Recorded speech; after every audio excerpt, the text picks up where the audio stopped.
하나님의 말씀은 이사야 23장 1절에서 12절의 말씀입니다. 두로에 관한 경고라.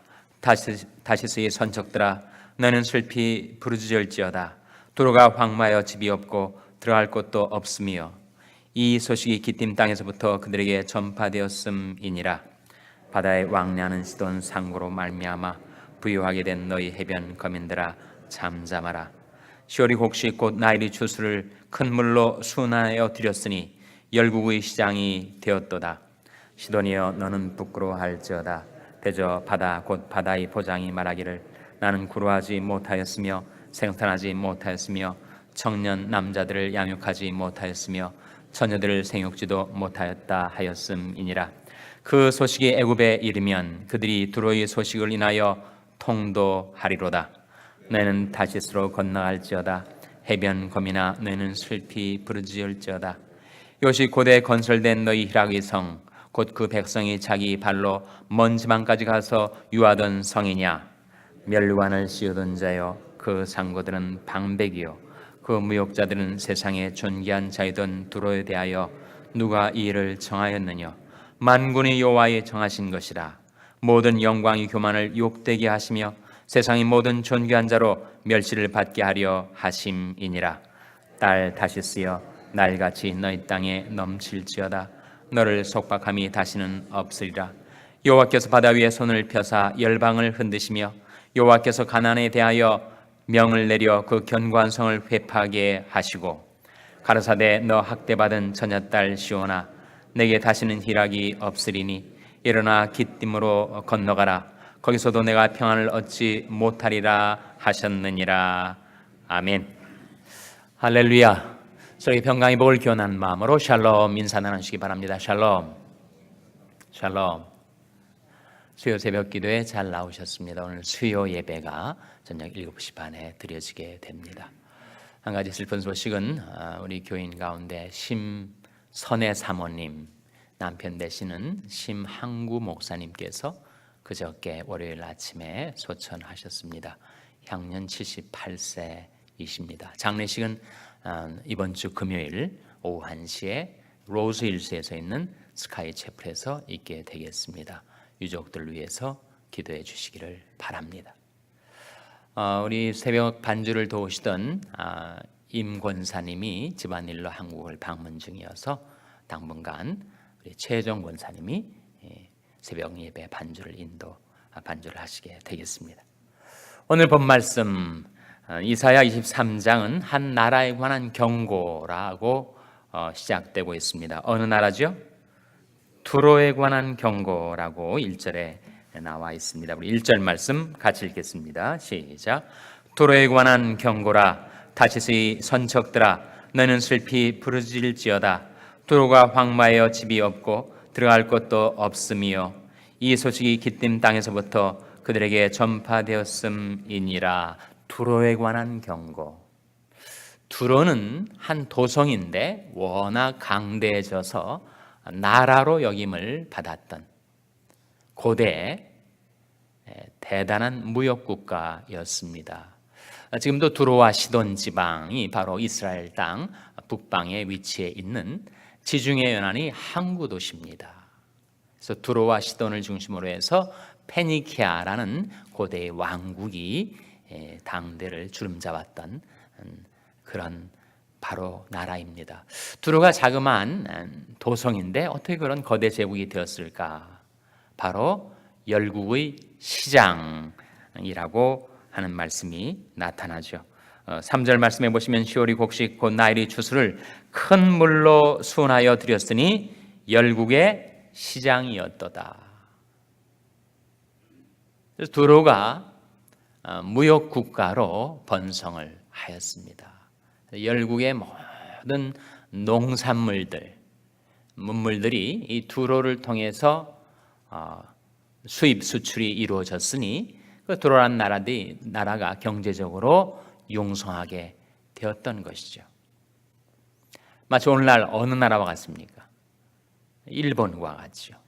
일본도 세계의 큰 나라들에 비하면 조그만 섬나라이지만 일본도 섬이다 보니까 세계의 모든 물자 그리고 모든 물류의 유통국가, 무역국가가 되었던 것입니다. 그래서 일본이 그야말로 세계, 요즘은 중국에 밀려났지만 세계 경제 3위권의 그런 대국이 되었단 말이죠. 두로가 그와 같이 경제적으로 융성하다 보니까 결국 그 나라가 망하게 되었어요. 아니, 경제적으로 융성한데 왜 망하게 되는가? 그 이유가 오늘 본 말씀에 8절 9절에 나타나 있습니다. 우리 8절 9절 말씀 같이 읽겠습니다. 시작. 면류관을 씌우던 자여, 그 상고들은 방백이요 그 무역자들은 세상에 존귀한 자이던 두로에 대하여 누가 이 일을 정하였느냐?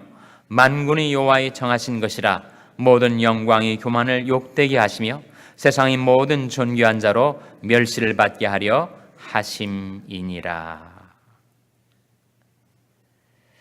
면류관을 씌우던 두로, 그리고 두로의 무역상들은 세상의 세력자 방백이었던 나라. 그래서 그 두로의 무역자들이 세상의 존귀한 자였던 두로가 왜 패망하게 되었는가? 누가 이를 정하였느냐? 그것은 바로 만군의 여호와의 정하신 것이라고 했습니다.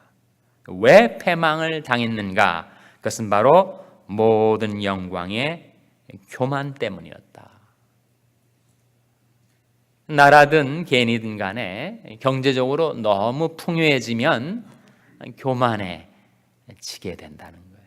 안 그러고 싶어도 그렇게 되는 성향을 인생은 지니고 있다고 하였습니다.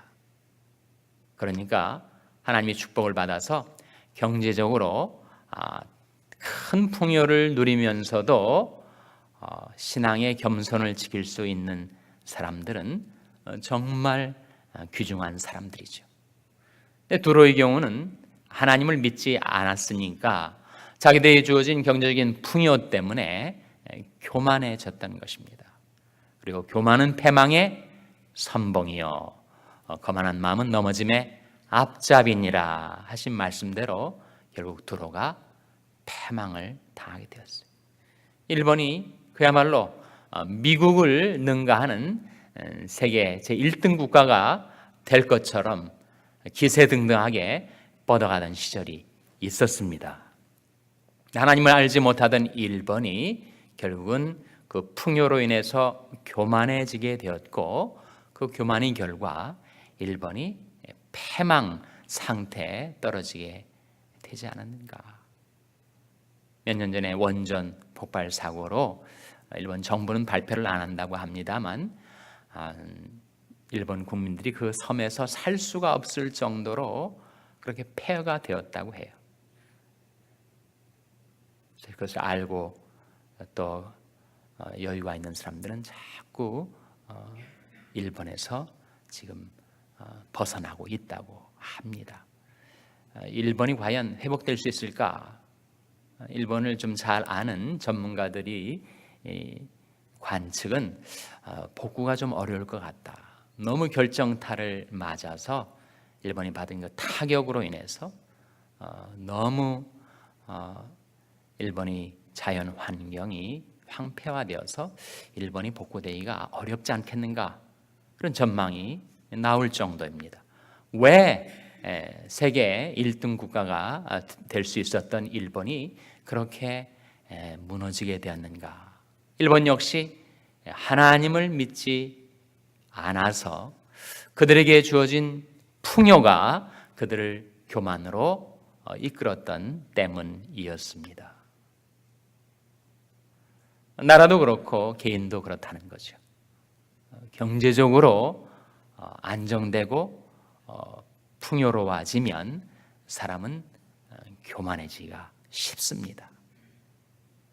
어떻게 하면 인간이 타락한 본성 때문에 패망의 길로 갈 수밖에 없는 우리가 하나님의 축복으로 경제적인 부요를 누리게 되어도 교만하지 않을 수가 있는가? 패망을 당하지 않을 수 있는가? 두 가지를 기억하라는 거죠. 첫째는 그 재물, 그 부요를 주신 분이 하나님이심을 잊지 말라는 것이죠. 만일 자기가 노력해서 자기 손으로 그 모든 부를 이루었다고 생각하는 그 순간 우리는 자기 공로, 자기 의에 빠지기가 쉽습니다. 하나님께서 나 같은 자를 불쌍히 여기셔서 이 부요를 내게 맡기셨구나.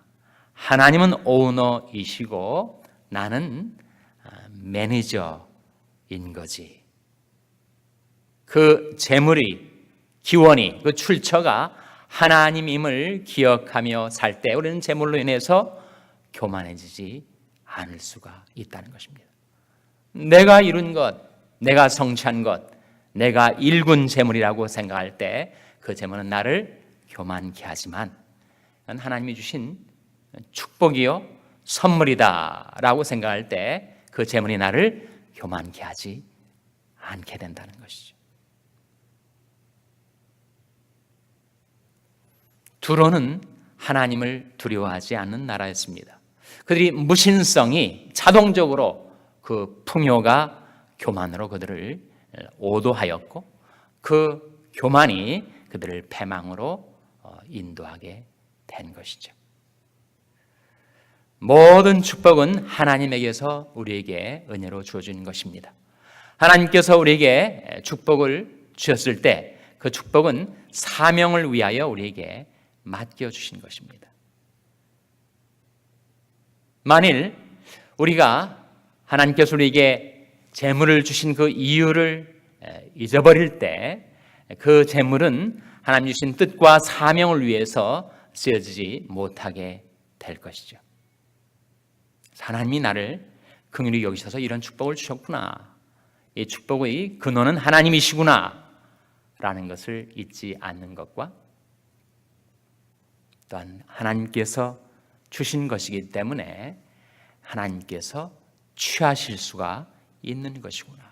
이 재물은 영구히 내게 속하는 것이 아니고 하나님께서 또 거두어 가실 수 있는 것이구나 라는 것을 우리가 기억할 때 우리는 재물로 인해서 교만해지지 않을 수가 있다는 것이죠. 두로라는 고대의 국가의 흥망성쇠의 과정 속에서 하나님을 두려워하지 않고 하나님을 의지하지 않을 때 재물이 어떻게 사람을 교만하게 만드는가. 교만의 결과는 필연적으로 패망인데 어떻게 거기에서 벗어날 수가 있는가. 하나님이 주신 축복을 장구하게 누리는 길이 어디에 있는가. 그것은 내가 이룬 것이 아니라 하나님의 축복이요 선물이라는 것을 기억하고 하나님이 주셨으니 하나님이 거두어 가실 수 있는 한시적으로 내게 맡겨진 재물이지 영구히 내게 속한 것이 아님을 기억해야 한다는 것입니다. 욥이 말한 바대로 내가 못해서 적신이 나와 싸운즉 적신이 그리로 돌아가올지라. 주신 자도 여호와시요 취하신 자도 여호와시오니 여호와 이름이 찬송을 받으실지니이다. 하나님께 받은 것 하나님께 감사로 영광 돌리고 또 하나님께서 우리에게 맡기신 것 하나님의 뜻과 사명을 위해서 쓰시며 살아서 하나님께서 베푸시는 축복이 여러분 인생 가운데 장구하게 되시기를 주님의 이름으로 축원합니다. 기도하시겠습니다. 오늘 말씀 기억하며 하나님 저희들이 풍요 속에 교만해지지 않게 하여 주시옵소서. 기도하시기 바랍니다. 우리 자녀들을 위해서 기도할 때 하나님 저희 자녀들이 재물을 받았을 때 주신 사명이 무엇인지를 깨닫게 하여 주시옵소서. 기도하시기 바랍니다. 병사 있는 연약한 지체들을 위해서 기도해 주시기를 바랍니다. 우리 샬롬교회를 위해서 기도할 때 하나님 저희 샬롬교회가 하나님이 주신 축복과 선물로 인해서 교만해지지 말게 하시고 그것을 주신 하나님의 뜻을 받들어 쓰게 하여 주시옵소서. 기도해 주시기를 바랍니다. 여러분 생업을 위해서 기도하시고 멕시코의 김영인 선교사님을 위해서 기도해 주시기 바랍니다. 이 아침에 하나님 앞에 나온 저희들을 성령으로 충만케 하셔서 사명 감당케 하여 주시옵소서. 이런 제목들로 우리 합심해서 기도하겠습니다.